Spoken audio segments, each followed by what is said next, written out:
Is there an afterlife in the demon realm? Could Luz still be one of the best witches on the Boiling Isles without magic? And what happened to the Palstrom seed that Del gave Ida? These are the questions proposed by a new sneak peek of the Owl House's grand return, The Long-Lived King, a graphic novel continuing the story that releases this fall. Dana Terrace shared a handful of out-of-context panels over on Instagram that's left me with the itch to speculate. So let's waste no time and dive in.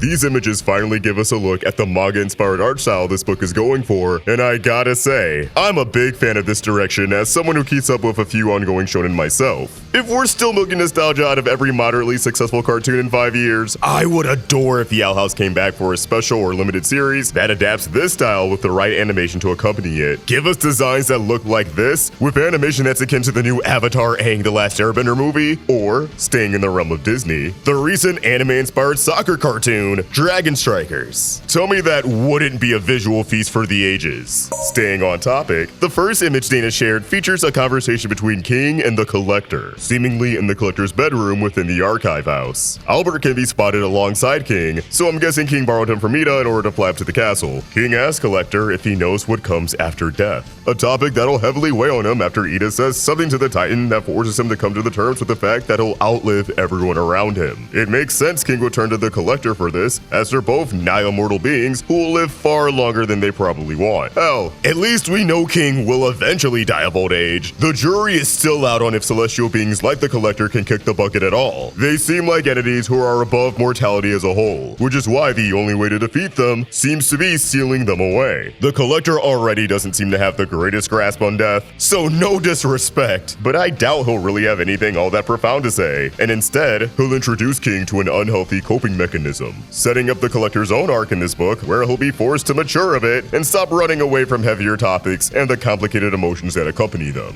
While we know Luz is going to lose her memories, and that's being marketed as the core conflict of this story, I suspect that death, and more so what awaits after death, will be the central theme of The Long-Lived King, exploring everyone's faith and beliefs as they come to terms with the greatest unknown in life. The kind of stories that Dana and the team wanted to dig into within the show, but couldn't on account of it being produced for a kids network. Books are a whole different ballgame, with more lax rules, so they're able to explore a lot more in this format. Since Collector will likely lack the right words to share in this moment, this visit is definitely where he gives King one of his devices that leads to Luz's memory loss. I'm guessing he'll be like, "Nah, I never really thought about all that stuff. Too sad for me. But it's really bothering you, so take this. Tell it what bad feelings you want gone and it'll zap them all away." And then it'll go horribly wrong. Next, we see Luz on the roof of the Owl House. Luz is still able to fly around the demon realm with String Bean, despite losing her form of magic. And while she'll be battling amnesia for a good duration of the story, I think one thing the Long-Lived King will make clear is that even without glyph magic, at least for a few years, Luz is still on track to become an extraordinary witch. Not that anyone doubted Luz because, for one, look at Hunter. He doesn't have any innate magic within him, and he's still absolutely cracked despite being on par with a human. And two, Luz has her determination and wits, which really has gotten her out of a pitch more than magic, though she can still utilize some magic thanks to String Bean. The beauty of a palisman, Luz is approached by a rattled King. Bro is literally shaking. I'm guessing this is early on in the book, after King talks to the Collector, and this is the inciting incident that leads to Luz losing her memory. King's about to use whatever the Collector gives him. Luz intervenes, thinking it's a bad idea, and boom, memory wipe.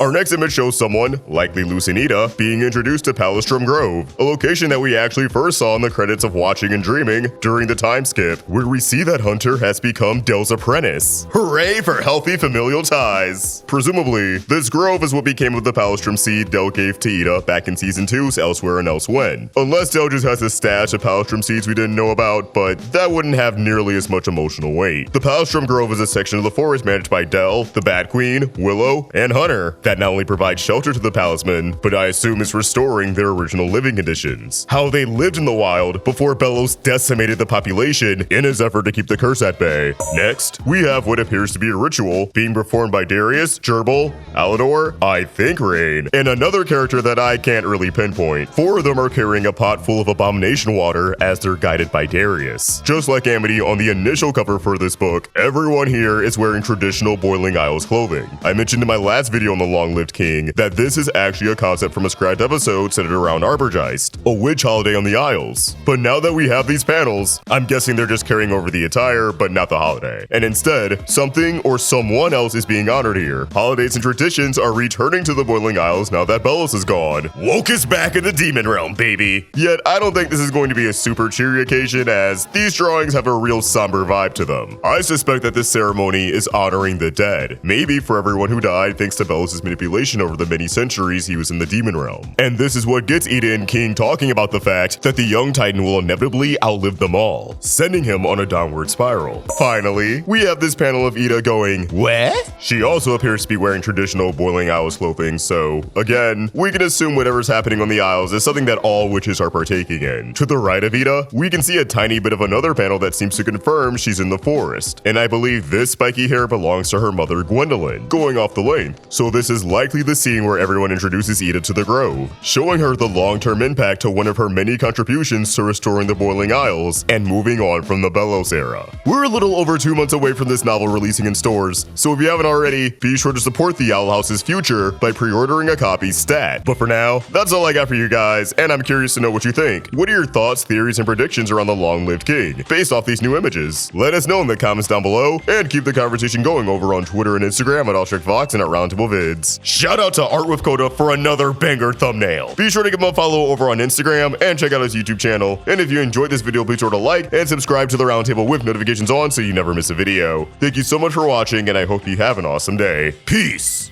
Romance Summer Vampires. Right now, friend of the Roundtable, Reanimator is doing a Kickstarter for the second episode of her indie animation series, The Three Tones. Tammy's a newbie witch getting thrown to a grand adventure for two best friends, Sia and Shirley. But along the way, she ends up in a love triangle with two vampires, Yogaya and Darius. Oh, the drama. Be a part of the future of indie animation and support The Three Tones by checking out the Kickstarter in the description, and be sure to watch the first episode right here on YouTube.